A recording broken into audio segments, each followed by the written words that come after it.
Orang Indonesia enggak, mulai kecil dilatih sak fase-fase. Sampai yo sulit betul latihan Fatihah itu. Kalau di Kudus malah sampai 3 bulan Fatihah itu. Sampai at-tahiyyatu, kurang lagi, kurang bersih. At-tahiyyat sampai gitu. Sampai ada cerita itu orang dipanggil maftuhin itu enggak melengak, harus maftuhin. Baru melengak. Tapi barokahnya itu orang Indonesia kalau dongo memang benar-benar Allahumma tahhir qalbi. Ya Allah sucikan hati kami, bukan tahhir kalbi. Karena sekali jadi kaf itu maknanya anjing saya. Ya Allah sucikan anjing. Jadi ini orang Indonesia. Jadi kata Mbah Mun, dawe Mbah Mun, illaka fatal linnas, bahwa agama ini milik semuanya. Itu diantara bukti Allah menghendaki atau mendesain Islam seperti ini, orang yang belajar di Indonesia itu pengetahuannya Islam, pengetahuannya tentang Islam itu tidak kalah sama yang belajar di Al-Azhar, sama yang belajar di Arab Saudi. Makanya ini PR-nya UMM, PR-nya IAIN, PR-nya UIN. Bisa enggak sealim mereka dalam bahasa Arab? Nah, bahasa Arabnya man anta, ana zaidun. Jangan sampai, karena kita di sana ini kadang dibully. Orang Arab tuh kalau bully kita, sampai tak kasih cerita. Itu ngawurnya Masya Allah. Kata dia, ada anak orang Indonesia haji. Si anaknya orang Indonesia dijotos sama anaknya orang Arab. Dijotos, dipukul. Singkat cerita terus si orang Indonesia nggak terima, anaknya yang orang Arab dipukul. Yang balas bapaknya. Orang Arab tanya, lima ada dorobta ibni, kenapa kamu mukul anak saya? Itu orang Indonesia bahasa, wah aku biasa.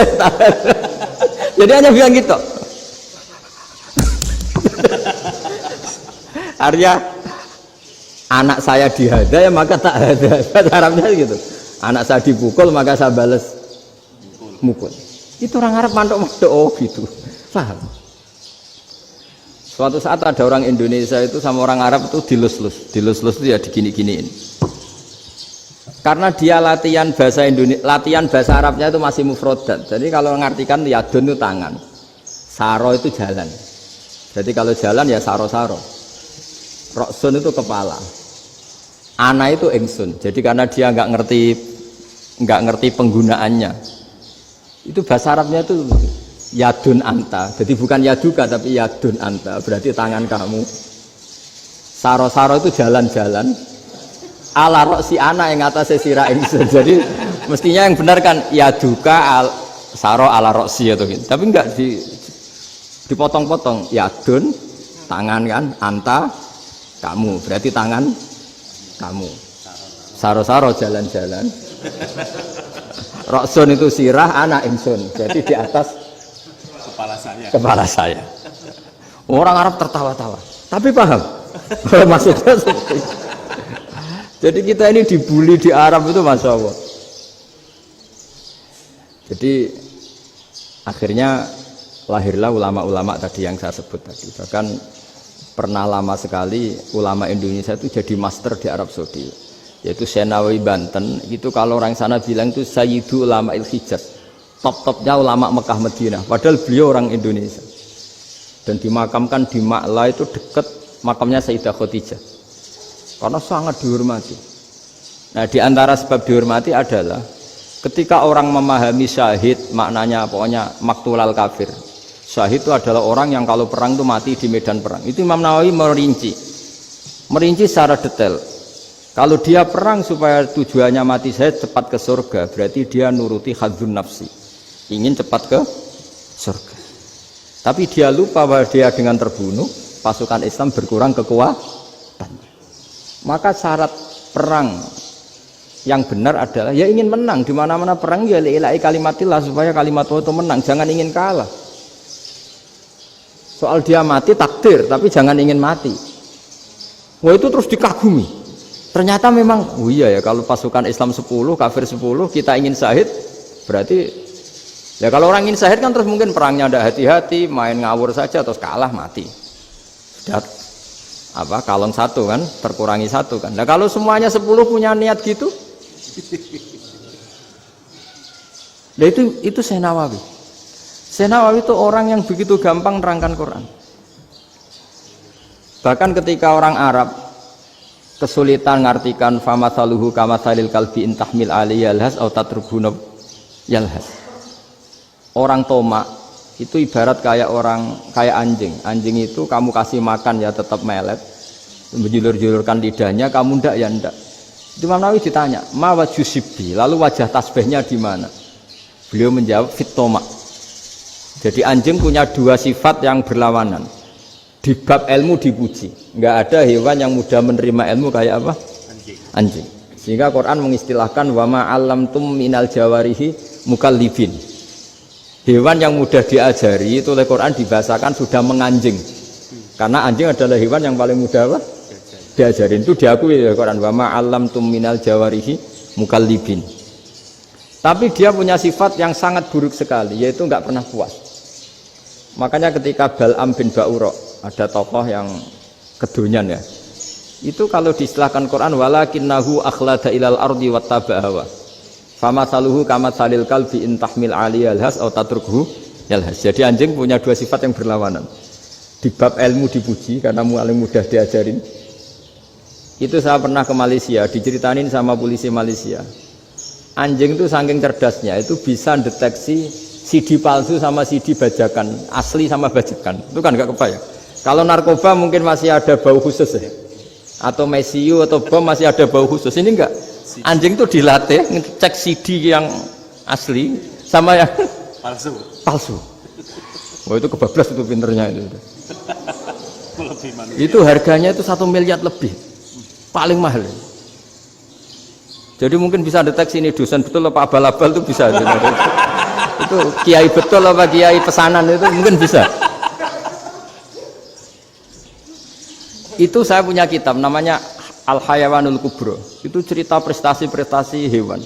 Itu yang berkuras-kuras sampai berjilid-jilid. Itu ya cerita anjing. Tidak ada hewan sebaik anjing.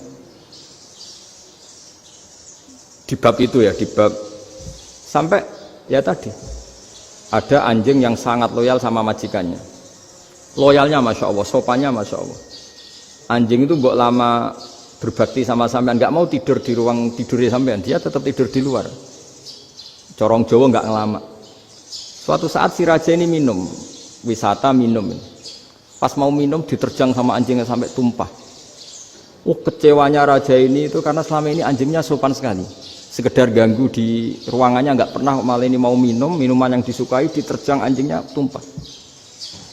Marah kan anjingnya di mana? Ternyata apa? Minuman itu anjing ini tahu kalau minuman itu beracun, diracuni oleh musuhnya.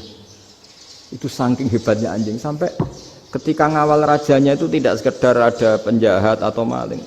Bahkan trik-trik kayak minumannya diracun oleh orang lain itu anjingnya tahu. Sehingga pas mau diminum diterjang sampai terus supaya nggak keminum. Makanya Quran istilahkan anjing itu apa? Wa ma allamtum minal jawarihi mukallibin. Hewan piaraan yang kamu ajarin nanti sampai sepinter anjing. Makanya Ashabul Kahfi itu ketika ngajak anjing tadi, beliau tidur, anjing itu tidurnya bil wasit. Wa kalbuhum basitun dzira'aihi bil wasit. Jadi dia tidur dalam posisi siaga. Loh coba anjing itu nggak pernah sekolah karena dia posisi menjaga, tidurnya itu kayak siaga gini, bukan ngorok semadep ke atas terlentang, itu enggak. Andai kan dia tidur terlentang itu kan yang mau mengganggu kan, wah asune turu, itu enggak, dia tidur posisi siaga. Makanya disebut lawit tolak ta'alaihim lawalaita minhum firaron. Kalau kamu melihat anjing itu pasti lari karena dia posisi siap merekam. Jadi tidur tapi posisi siap merekam, jadi matanya tetap terbelalak kayak siaga. Padahal itu nggak diperintah, ya dia memang punya nalar untuk itu. Ini disebut wa ma allamtum minal jawarihi mukallibin. Dan dalam teori modern juga gitu. Tapi dalam hukum Islam yang dianut mazhab Syafi'i itu anjing tetap najis. Ya sudah najis ya najis, tapi ada mazhab lain yang mengatakan tidak najis. Tapi tidak usah ngurmat anjing, geger nanti kalau rektor kampus punya anjing. Tapi ilmu itu bagus untuk kelangenan kadang. Andai kan tidak ada mazhab Malik, maka kita kesulitan menceritakan Ashabul Kahfi yang hewan piaraannya itu anjing. Tapi misalnya anjing disucikan, Kita juga nanti susah menjelaskan hadis Nabi, malaikat itu tidak masuk rumah yang di situ ada apa? Anjing. Maka ilmu itu, makanya kata Imam Sa'roni, sebagian ilmu itu memang kelangenan, tapi nggak boleh jadi praktek. Tapi harus ada. Misalnya begini, contoh paling gampang. Api dalam mazhab Syafi'i kan alat pensuci hanya dua, air dan tanah. Ya saya ulang lagi, air dan tanah, yaitu tanah untuk mensucikan najis anjing. Imam Abu Hanifah menambahkan api.